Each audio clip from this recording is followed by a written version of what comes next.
Hello friends, ഇന്നത്തെ വീട്ടിലേക്ക് എല്ലാവർക്കും സ്വാഗതം. അപ്പം നമ്മൾ ഇന്ന് ഉണ്ടാക്കുന്ന ഒരു അടിപൊളിയായിട്ടുള്ള പഴംപൊരി റെസിപ്പിയാണ് കേട്ടോ. അപ്പോൾ അതിനായിട്ട് നമുക്ക് 2-3 ഇൻഗ്രീഡിയൻസ് മതി എന്നുള്ളതാണ് കേട്ടോ ഈ റെസിപ്പീൻ്റെ പ്രത്യേകത.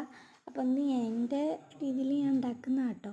അപ്പോൾ ഇതിനായിട്ട് ഞാൻ എടുക്കുന്നത് 3 നമ്മുടെ നേന്ത്രപ്പഴമാണ് കേട്ടോ എടുക്കുന്നത്.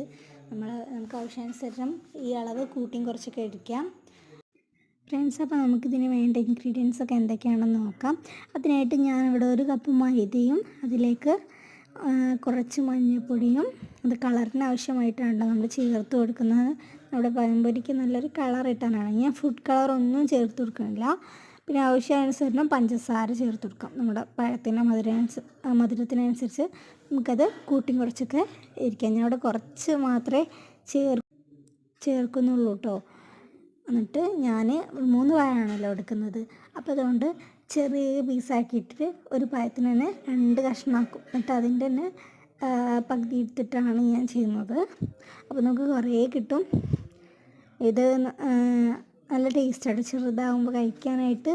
അപ്പോൾ നമ്മുടെ ഇഷ്ടത്തിനനുസരിച്ചത് എടുക്കാവുന്നതാണ്. അപ്പോൾ നമുക്ക് ഇത് നമ്മുടെ ഈ ബാറ്ററിൽ മിക്സ് ചെയ്തിട്ട് നമുക്ക് ചട്ടിയിലിട്ട് വറുത്തെടുത്ത നമ്മുടെ പഴംപൊരി ഇവിടെ റെഡി ആയിട്ടുണ്ട്. നല്ല ടേസ്റ്റിയാണ്. നിങ്ങൾക്ക് ഇഷ്ടപ്പെട്ടാൽ ലൈക്ക് ചെയ്യുക, സബ്സ്ക്രൈബ് ചെയ്യുക. അടുത്ത വീഡിയോയിൽ വീണ്ടും കാണാം. So bye. ഇഷ്ടപ്പെട്ടാൽ പ്ലീസ് സബ്സ്ക്രൈബ്. ബൈ.